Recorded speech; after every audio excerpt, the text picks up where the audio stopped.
Pakinggan natin kung sino ang nagpakalat ng kasinungalingan at kung sino ang hindi.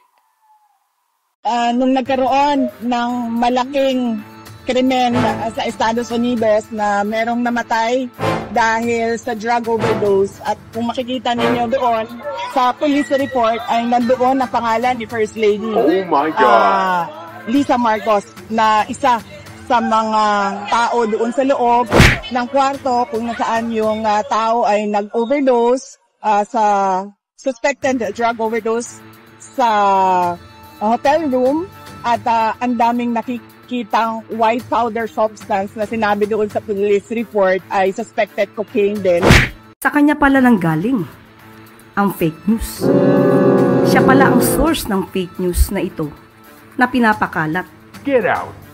Laban sa unang ginang kay First Lady. Hey. Unang-una po, kailangan pa ba natin paniwalaan ang mga ganitong klaseng istorya na nanggagaling sa Vice Presidente? What the?